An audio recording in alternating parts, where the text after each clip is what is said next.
Aujourd'hui, on parle beaucoup de la décroissance.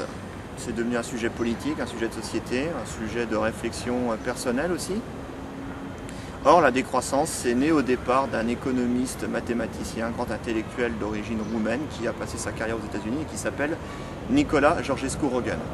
Aujourd'hui, à Paris, on a la chance de recevoir quelqu'un qui a travaillé, qui a connu Georgescu-Roegen, qui s'appelle Jacques Greenwald, qui est philosophe suisse, Université de Genève. Et ça nous paraissait important de faire une interview avec lui pour qu'il nous rappelle un peu qui est Georgescu-Roegen et tout le travail qu'il a fait dans sa critique de l'économie néoclassique et aussi de manière plus générale la critique des sciences.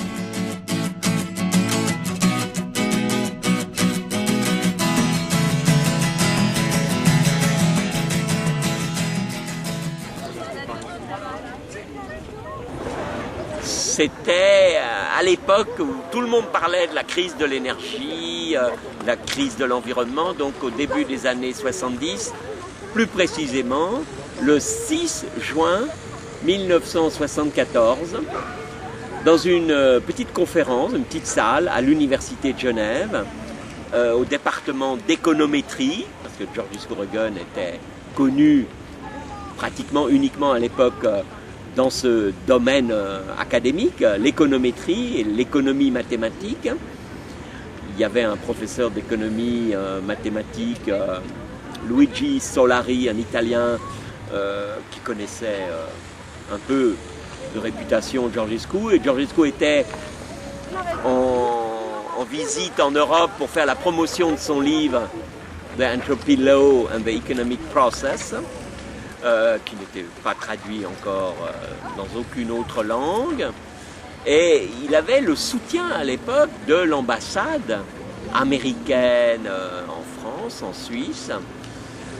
Et donc, lors de cette petite conférence que j'ai écoutée, vraiment avec une grosse émotion, ça m'a vraiment frappé, j'avais le sentiment immédiat que j'avais affaire à un grand bonhomme. Et la grandeur de cet homme était justement d'avoir fait une conférence très simple, qui a été considérée par les gens qui l'écoutaient comme toute simpliste. Parce qu'il n'y avait pas assez de mathématiques, il n'y avait pas assez de jargon. Il avait fait une conférence vraiment très accessible. Et donc, n'étant pas économiste, j'ai suivi sa démonstration qu'il y a un lien très étroit entre l'économie et la thermodynamique. C'est-à-dire qu'il y a des motivations économiques aux origines historiques et logiques de la thermodynamique, et le retour de la médaille, il y a des applications économiques de la thermodynamique.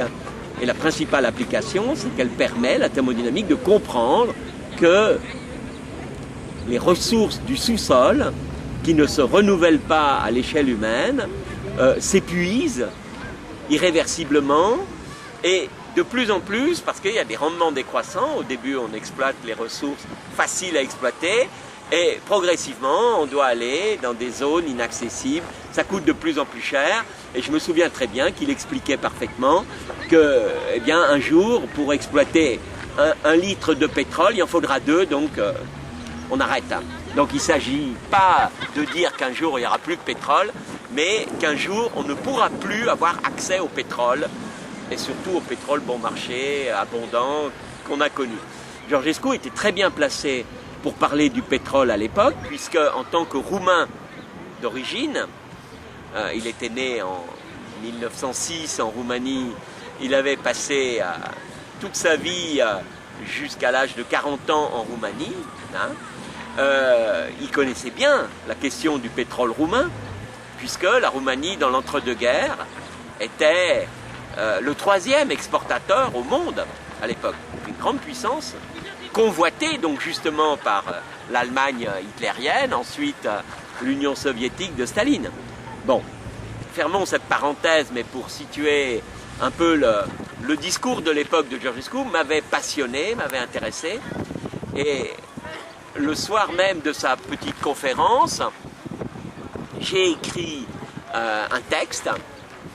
J'avais pris quelques notes, j'ai écrit une sorte de compte-rendu, et il se trouve que l'année 1974, c'était le 150e anniversaire de Sadi Carnot, qui était mon héros à l'époque, et je partageais avec Georges Couregon ce héros, fondateur de la thermodynamique, fondateur avant la lettre, fondateur également incompris, donc Georges l'aimait bien, parce qu'il aimait bien les incompris, en avance sur leur époque.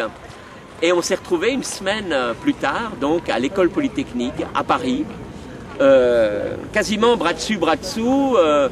Il me présentait à tout le monde, mon ami de Genève, qui est un brillant économiste. J'essayais de lui expliquer que je n'étais pas économiste, mais il faut savoir que Georgescu était sourd et que la discussion avec lui était très difficile. Parce qu'une question sur deux, il ne la comprenait pas. Donc on était toujours décalé, enfin la discussion avec lui était... Et j'ai assisté à Paris à un dialogue de sourds pour de bon, puisque le professeur du Collège de France à l'époque, François Pérou, était également sourd. Et à eux deux, la rencontre était absolument fabuleuse, c'était assez amusant. Pérou avait de la sympathie pour Georgescu, étant donné que tous les deux se revendiquaient disciples du grand Joseph Schumpeter. Georgescu avait connu Schumpeter à Harvard, car là, il faut donc rappeler que Georges Couregon, né en Roumanie, avait commencé par manifester des dispositions pour les mathématiques, et il était persuadé que son avenir, sa vocation, c'était les mathématiques, absolument pas l'économie. Il ne pensait pas à l'économie à l'époque. Très jeune, il s'est fait remarquer par ses talents en mathématiques. Il a pu obtenir des bourses, malgré le fait qu'il était d'une famille plutôt modeste. Son père, d'ailleurs, était mort alors que lui était plutôt gamin. À 11 ans, je crois qu'il a perdu son père. Sa mère faisait des ménages pour survivre. Enfin, bref, il n'était pas gâté par le sort social. Il allait la nuit sous un lampadaire en ville, parce qu'il n'y avait pas l'électricité à la maison, pour lire des bouquins de sciences, des bouquins de mathématiques, et apprendre le français, parce qu'à l'époque, à Bucarest, on adorait la langue française, hein, il ne faut pas l'oublier, et que l'envie de tout étudiant était un jour d'aller à Paris. Donc, finalement, son rêve s'est réalisé. Il a pu faire sa licence en mathématiques à l'université de Bucarest, et ensuite il a obtenu une bourse de son gouvernement pour aller à Paris. Il a été à la Sorbonne, donc dans les années 27, 28, 29, 30. Il a fréquenté la Sorbonne, où on venait de créer, Émile Borel, le grand mathématicien, théoricien des probabilités, venait de créer l'Institut Henri Poincaré. Donc Georgescu était un des premiers étudiants étrangers à suivre les cours de l'Institut Henri Poincaré. Et une chose tout à fait fabuleuse dans la culture scientifique de Georges Couregon, c'est que Georges Couregon est quelqu'un qui a lu de A à Z toute l'œuvre d'Henri Poincaré, ce qui est un bagage considérable. Il lisait énormément, donc c'est quelqu'un qui avait acquis en 1930 une culture mathématique fantastique.